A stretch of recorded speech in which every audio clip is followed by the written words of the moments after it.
bagaimana jika kita tidak lulus tes teori atau tes praktek. Oke, assalamualaikum warahmatullahi wabarakatuh guys. Jadi hari ini aku mau bahas tentang syarat pembuatan kartu SIM C guys. Jadi buat kalian yang belum tahu, kalian simak terus videonya sampai habis ya, karena aku akan menjelaskan semua di sini. Oke, buat kalian yang belum subscribe, kalian harus subscribe dulu ya. Jangan pelit-pelit guys, karena subscribe itu gratis. Buat kalian yang mau request video apa, kalian bisa komen ya di bawah, atau kalian bisa langsung DM ke Instagram aku guys. Jadi langsung aja ke videonya ya. Assalamualaikum sayang. Please klik tombol subscribe. Dalam hitungan ketiga kalian harus sudah subscribe. 1, 2, 3. Oke. Jadi yang pertama kita akan membahas tentang syarat pembuatan kartu SIM C terbaru nih guys. Yang kedua, jenis-jenis SIM perseorangan. Ada berapa jenis sih guys? Kita akan bahas di sini, oke? Dan yang ketiga, kita akan membahas syarat mengurus SIM C. Dan yang keempat, kita akan membahas tentang prosedur pengurusan SIM C. Dan yang terakhir, biaya pembuatan SIM C guys. Pasti kalian bertanya-tanya kan, tapi kalian langsung subscribe dulu. Aku akan kasih 1 gratis. Nah, pasti kalian mau nanya ini guys, bagaimana jika kita tidak lulus tes teori atau tes praktek? Oke, kita akan bahas di sini, tapi kalian jangan skip, kita lanjut semua videonya. Kita akan bahas satu-satu secara jelas dan rinci guys.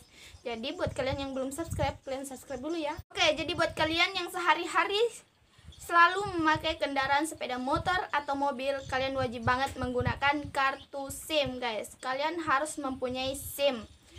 Apa sih kepanjangan dari SIM? SIM itu adalah kepanjangan dari surat izin mengemudi guys. Sesuai Undang-Undang Nomor 22 Tahun 2009 Pasal 77 Ayat 1 disebutkan bahwa setiap orang yang mengemudi kendaraan sepeda motor atau mobil wajib menggunakan kartu SIM guys.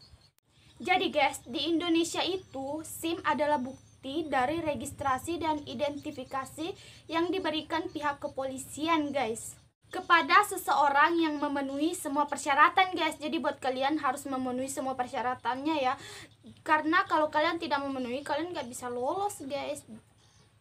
Semangat ya. Jadi persyaratan yang dimaksud itu guys adalah persyaratan administrasi yang pertama, dan yang kedua itu sehat jasmani dan rohani. Yang ketiga adalah lulus ujian persyaratan mengemudi atau mengendarai sepeda motor guys, atau mobil. Kita lanjut pembahasan yang kedua guys. Jadi SIM perseorangan itu ada berapa sih? Oke, jadi SIM perseorangan itu ada 5 guys. Ada 5. Dan yang pertama itu guys adalah SIM A. Jadi guys, SIM A itu untuk mobil penumpang dan barang yang muatannya itu berkisar sekitar 3.500 kilo guys. Yang kedua adalah SIM B1. Jadi SIM B1 ini untuk mengemudikan mobil penumpang atau barang guys, dan muatannya itu boleh lebih dari 3.500 kg. Kalau yang SIM A tadi, dia itu tidak boleh melebihi dari 3.500 kg, karena maksnya cuma 3.500 guys.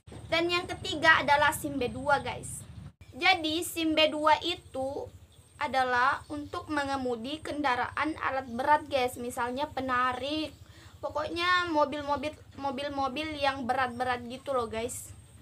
Dan berat muatannya itu boleh melebihi 1.000 kg. Dan yang keempat adalah SIM C. Ya, ini adalah SIM C. SIM C itu untuk kendaraan bermotor guys. Oke, jadi yang kelima itu SIM D guys. Jadi SIM D itu untuk pengendaraan kalau nggak salah untuk orang cacat deh guys, kalau SIM D. Oke, lanjut ke pembahasan yang ketiga, syarat pembuatan SIM C. Yang pertama itu usia harus 17 tahun guys. Dan yang kedua harus sudah memiliki kartu tanda penduduk atau KTP. Yang ketiga guys, kalian harus sehat jasmani dan rohani. Dan yang keempat nih guys, mengisi formulir permohonan tertulis. Dan yang kelima, memiliki kemampuan baca tulis guys. Dan yang keenam guys, memiliki pengetahuan tentang peraturan lalu lintas dan teknik mengendarai sepeda motor guys. Dan yang ketujuh, mengikuti tes ujian teori guys dan praktik sesuai prosedur yang ditetapkan. Jadi kalau persyaratan yang sebelumnya itu udah dilengkapi guys, kita lanjut ke pembahasan yang keempat, yaitu prosedur pengurusan SIM C guys. Yang pertama itu langsung kalian datang ke Polres, dan yang kedua kalian harus berpenampilan rapi dan bersih. Kalau bisa sih aku saranin kalian pakai parfum ya biar nggak bau. Dan itu harus memakai sepatu ya guys, jangan pakai sendal, nanti kalian disuruh pulang. Kan sayang udah jauh-jauh ke Polres, udah tuh disuruh pulang. Yang ketiga, siapkan pas foto 3x4 dan fotokopi KTP 4 lembar guys. Dan yang keempat itu guys, pemeriksaan kesehatan di tempat khusus di mana masing-masing Polres itu ditentukan. Yang kelima, kumpulkan semua berkas-berkas kalian termasuk surat kesehatan. Dan kalian masukin ke map warna biru ya guys. Dan itu tuh khusus untuk pembuatan kartu SIM C. Dan kalian langsung letakin di tempat pendaftaran atau tempat pembuatan kartu SIM. Oke. Dan setelah semua berkas sudah dikumpul, petugas akan mengecek semua berkas-berkas Anda atau kalian. Kalau berkasnya sudah lengkap, maka akan diproses guys. Jika kalian memenuhi syarat, kalian akan dikasih formulir permohonan pembuatan kartu SIM C. Lalu kalian harus membayar biaya administrasi di tempat loket pembayaran SIM C guys. Dan setelah itu semua, petugas akan memanggil nama-nama pemohon untuk melakukan tes teori. Jadi jika kalian lulus tes teori, kalian akan lanjut ke tes praktek guys. Apabila kalian lulus tes praktek, kalian akan melewati proses identifikasi untuk pemotretan kartu SIM C guys. Dan kalian akan dimintai tanda tangan dan sidik jari. Dan tara, SIM pun akan segera dicetak dan dapat diambil jika nama kalian sudah dipanggil guys. Oke, jadi kita ke pembahasan yang terakhir, yaitu biaya pembuatan SIM C guys. Jadi ini adalah yang terakhir. Oh, aku lupa masih ada bonus satu lagi ya buat kalian. Jadi guys, kalau nggak salah itu menurut peraturan pemerintah nomor 50 tahun 2010 tentang BNBP, biaya pembuatan kartu SIM C itu adalah sebesar 100.000 guys. Dan ditambah dengan biaya 30.000, dan itu adalah biaya asuransi kalian. Jadi buat kalian yang sudah memiliki kartu SIM tapi masa berlakunya sudah habis, kalian cukup memperpanjang saja guys. Jadi untuk biaya memperpanjang kartu SIM C itu berkisar sekitar 75 ribuan gitulah guys, kalau nggak salah. Yang aku tahu sih berkisar 75.000. Nah, ini yang kalian tunggu-tunggu. Bagaimana jika kalian tidak lulus tes teori dan tes praktek? Ya kan, pasti kalian bertanya-tanya, Kak, gimana sih caranya kalau kita nggak lulus tes teori dan tes praktek? Kita akan bahas di sini. Jadi aku akan ngasih tahu kalian gimana sih caranya. Jika kalian tidak lulus tes teori, kalian akan diberi kesempatan untuk mengulang berkisar 7 hari, 14 hari, dan 30 hari sebelumnya. Maaf guys, bukan sebelumnya tapi sesudahnya ya.